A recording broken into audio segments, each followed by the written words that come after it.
కేటీఆర్ పుట్టినరోజు సందర్భంగా కార్యకర్తలు ఏర్పాటు చేసుకున్న ఫ్లెక్సీలను కాంగ్రెస్ ప్రభుత్వం కక్షగట్టి తొలగిస్తుందని మాజీ మంత్రి తలసాని శ్రీనివాస్ యాదవ్ విమర్శించారు. ఫ్లెక్సీలను తొలగించినంత మాత్రాన ప్రజల హృదయాల నుంచి కేటీఆర్ను దూరం చేయలేరన్నారు తలసాని. బన్సీలాల్పేట్ సెయింట్ ఫెలోమినా పాఠశాలలో గిఫ్ట్ ఎ స్మైల్ కార్యక్రమంలో మాజీ మంత్రి తలసాని శ్రీనివాస్ యాదవ్, మాజీ ఎంపీ సంతోష్ కుమార్ పాల్గొన్నారు. ఈ సందర్భంగా కేటీఆర్ జన్మదిన వేడుకలు నిర్వహించారు. విద్యార్థులకు సైకిళ్లను, పాఠశాల తరగతి సామాగ్రిని పంపిణీ చేశారు.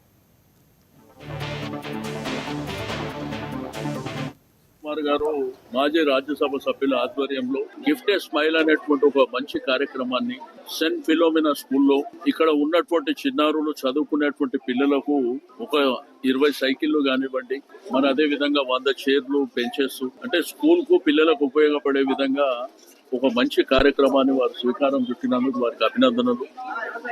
కేటీఆర్ గారి గురించి ఈ రోజు తెలంగాణ రాష్ట్రమే కాదు, యావత్ దేశం, ప్రపంచంలో కూడా తెలియని వారు ఉంటారు. ఒక డైనమిక్ లీడర్ గా, ఒక యంగ్స్టర్ గా, వారు ఇండస్ట్రీ మినిస్టర్ గా, ఐటీ మినిస్టర్ గా, మున్సిపల్ మినిస్టర్ గా ఎన్ని అద్భుతాలు జరిగినాయో గ్రేటర్ హైదరాబాద్ ప్రజలే కాకుండా యావత్ దేశం అంతా చూసింది. ఐటీ కూడా మరి ఈ రోజు మన దేశంలో నంబర్ 1 స్థాయిలోకి వెళ్ళడానికి కూడా ప్రధానమైనటువంటి కారణం వారే. తద్వారా ఎన్నో ఎంప్లాయ్మెంట్ ఆపర్చునిటీస్ కానివ్వండి, సెల్ఫ్ ఎంప్లాయ్మెంట్ కానివ్వండి. రెండోది, హైదరాబాద్ సిటీలో అద్భుతమైనటువంటి విజయాలు, మీకు రోడ్డు కనెక్టివిటీ కావచ్చు, అదేవిధంగా ఫ్లైఓవర్స్ కావచ్చు, అండర్ పాస్లు కావచ్చు. రెండోది, బ్రహ్మాండమైనటువంటి పార్క్స్ కావచ్చు, వైకుంఠ ధామాలు కావచ్చు. వారి నాయకత్వంలో చాలా అద్భుతాలు చేశారు.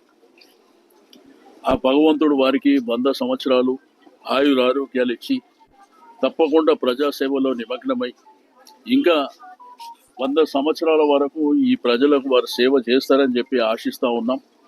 ఇటువంటి గొప్ప కార్యక్రమం ప్రభుత్వంలో ఎన్నో కార్యక్రమాలు చేసినాం మేము కేసీఆర్ గారి నాయకత్వంలో.